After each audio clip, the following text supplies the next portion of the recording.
আসসালামু আলাইকুম রহমতুল্লাহি ওবরাকাতু। শুরু হচ্ছে আমাদের নিয়মিত আয়োজন দর্শে কোরআন। সুপ্রিয় দর্শক ও শ্রোতাবৃন্দ, আজকে আমরা পবিত্র কোরআনের সূরাতুল বাকারার 255 নম্বর আয়াত নিয়ে আলোচনা করব। 255 নম্বর আয়াত সূরাতুল বাকারা, এটি হলো আয়াতুল কুরসি। আয়াতুল কুরসির অনুবাদের আগে আয়াতুল কুরসি সম্পর্কে আমরা এবং এর ফজিলত সম্পর্কে কিছু আলোচনা করব। আয়াতুল কুরসি মানে আল্লাহ তাআলার কুরসির আলোচনা সম্বলিত আয়াত। যেহেতু এই পবিত্র আয়াতটিতে আল্লাহ রাব্বুল আলামিন এর কুরসি, আসন সম্পর্কে আলোচনা হয়েছে। কুরসি মানে আসন, চেয়ার। সুপ্রিয় দর্শক, মহান আল্লাহ রাব্বুল আলামিন কি বসেন? তার জন্য কি কোনো আসন আছে? মূলত আল্লাহ রাব্বুল আলামিনের বসার প্রয়োজন নাই, দাঁড়ানোরও বিষয় নাই, শোয়ারও বিষয় নাই। তিনি এই সমস্ত মানবিক বিষয় থেকে সম্পূর্ণ মুক্ত এবং পবিত্র। কিন্তু আরশ বলতে, আল্লাহর কুরসি বলতে আল্লাহ তাআলার ক্ষমতা, আল্লাহ তাআলার রাজত্ব, এটা হলো মূল উদ্দেশ্য।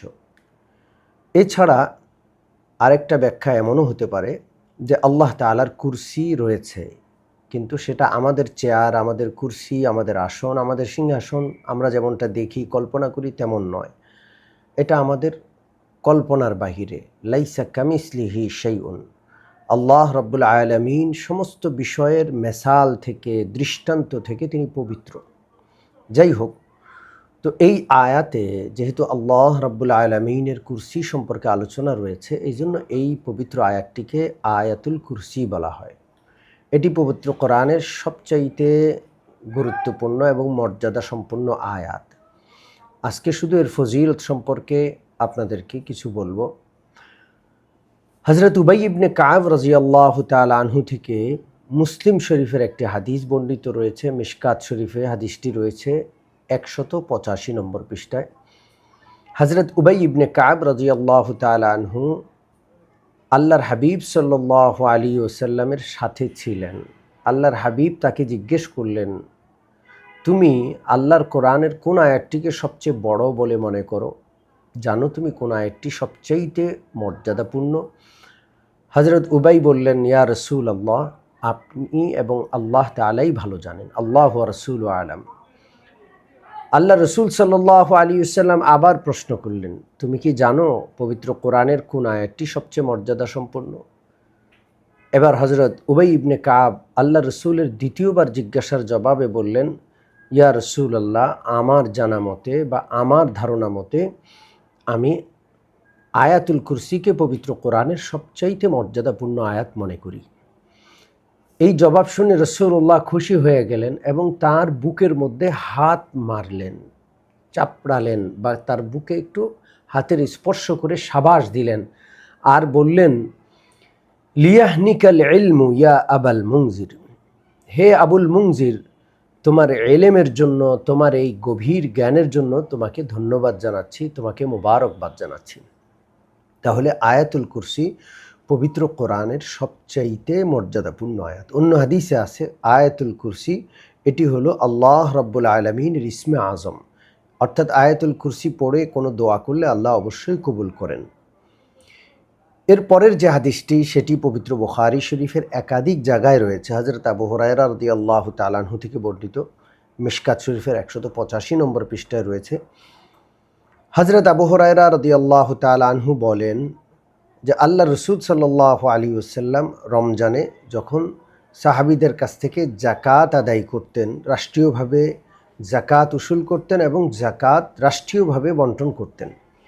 তো যাকাতের হেফাজতের জন্য যাকাতের মালগুলো সংরক্ষণের দায়িত্ব ছিল হযরত আবু হুরায়রা রাদিয়াল্লাহু তাআলা আনহুর উপর।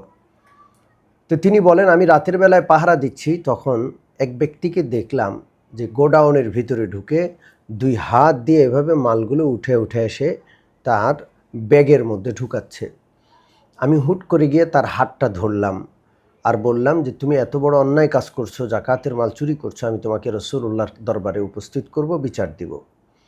তখন রাতের বেলায় আগত এই চোর বা লোকটি বলল যে, হে আবু হুরায়রা, আমি অত্যন্ত মুখাপেক্ষী একজন মানুষ, গরিব মানুষ, আমার পরিবার পরিজন রয়েছে, আমার অনেক প্রয়োজন, আমি প্রয়োজনের তাগিদে আজকে এই চুরির কাজ করতে বাধ্য হয়েছি।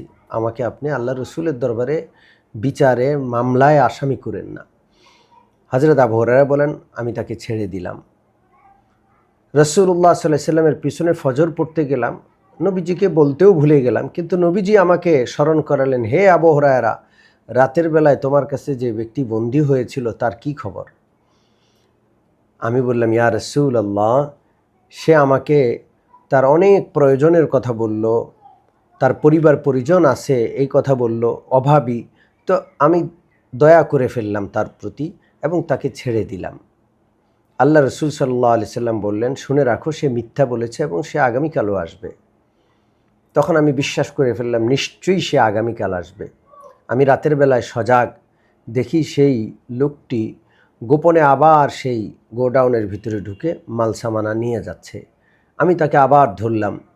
সে আবার আমার কাছে তার প্রয়োজনের কথা উল্লেখ করলো, তার পরিবার পরিজনের সংখ্যা বেশি এবং তার অভাব অনটনের কথা উল্লেখ করে বিনয় করাতে আমি তাকে ছেড়ে দিলাম। দ্বিতীয় দিন আবার ফজর পড়তে গেলাম, রাসূলুল্লাহ আবার আমাকে একই কথা জিজ্ঞেস করলেন, তোমার রাতের বেলার বন্দির কী খবর? আমি বললাম, ইয়া রাসূলুল্লাহ, সে আজও গতকালের মতো আমার কাছে অভাব অনটন পরিবার পরিজনের বিষয়ে আলোচনা করলো। আমি দয়ার বশবর্তী হয়ে তাকে ছেড়ে দিলাম। রাসূলুল্লাহ দ্বিতীয়বারও বললেন যে সে মিথ্যা বলেছে, সে আবার আসবে। তৃতীয় দিন আমি অপেক্ষায় ছিলাম যে সে আসবে, সে এসেছে। আমি তাকে আবার পাকড়াও করলাম। আজকে বললাম যে তোমাকে আর ছাড়ছি না, তোমাকে আমি রাসূলুল্লাহর আদালতে উপস্থিত করব। সে আমাকে বলল, আমাকে ছেড়ে দেন, আমি আপনাকে একটা বিষয় শিখিয়ে দিচ্ছি, এটা আপনার বড় উপকারে আসবে। তো আমি তাকে বললাম, কি শিখাবে তুমি আমাকে? তো সে আমাকে শিখাইল যে তুমি যদি রাতের বেলায় বিছানায় যখন ঘুমোতে যাও তখন আয়াতুল কুরসি পাঠ করো, আল্লাহু লা ইলাহা ইল্লা হুয়াল হাইয়ুল কাইয়্যুম। এই পুরো আয়াতুল কুরসি আয়াতটি পাঠ করো, তাহলে আল্লাহ রাব্বুল আলামিনের পক্ষ থেকে তোমার জন্য একজন হেফাজতকারী ফেরেশতা আল্লাহ নির্ধারণ করে দিবেন।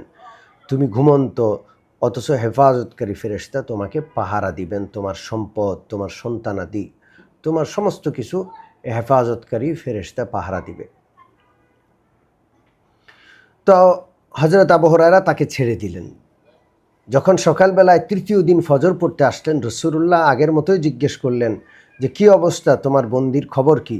আমি বললাম, ইয়া রাসূলুল্লাহ, সে আমাকে একটি আয়াত শিখিয়েছে, সে আয়াত সম্পর্কে, আয়াতুল কুরসি সম্পর্কে সে বলেছে যে ব্যক্তি রাতে আয়াতুল কুরসি পড়বে সারা রাত ফেরেশতা আল্লাহর পক্ষ থেকে পাহারাদারি করবে তার জন্য। রাসূলুল্লাহ সাল্লাল্লাহু আলাইহি সাল্লাম বললেন, হ্যাঁ, সে সত্য বলেছে, তবে সে মিথ্যাবাদী, সে মিথ্যাবাদী, তুমি কি জানো সে কে? আমি বললাম, ইয়া রাসূলুল্লাহ, আপনি এবং আল্লাহ তাআলাই উত্তম জানেন। আল্লাহ রসুল সাল্লাল্লাহু আলাইহি ওয়াসাল্লাম বললেন, সে এই গত 3 রাত যাবৎ যে তোমার কাছে এসেছে সে হলো ইবলিস, শয়তান। সুপ্রিয় দর্শক ও শ্রোতাবৃন্দ, এই হাদিস থেকে আমরা বুঝতে পারলাম যে ব্যক্তি রাতে ঘুমোতে যাওয়ার সময় বিছানায় শুয়ে আয়াতুল কুরসি পাঠ করবে, আল্লাহর পক্ষ থেকে তার হেফাজতের জন্য একজন ফেরেশতা নিযুক্ত করে দেওয়া হয়। অন্য হাদিসে রয়েছে, প্রত্যেক নামাজের পর আয়াতুল কুরসি যে ব্যক্তি পাঠ করবে, এক নামাজ থেকে অপর নামাজের মধ্যবর্তী সময়ে যদি তার মৃত্যু হয়ে যায় তাহলে সে জান্নাতে চলে যাবে। অর্থাৎ আয়াতুল কুরসি প্রত্যেক নামাজের পর যে ব্যক্তি পাঠ করবে তার জান্নাতে যাওয়ার মধ্যে কোনো বাধা নাই, শুধু মৃত্যু, অর্থাৎ সে মরলেই জান্নাতে চলে যাবে। সুপ্রিয় দর্শক ও শ্রোতাবৃন্দ, পবিত্র কোরআনের সবচেয়ে মর্যাদাপূর্ণ আয়াতটি আয়াতুল কুরসি, সূরাতুল বাকারার 255 নম্বর আয়াত। আজকের আলোচনায় আমরা শুধু আয়াতুল কুরসির ফজিলত এবং মর্যাদা বর্ণনা করেছি।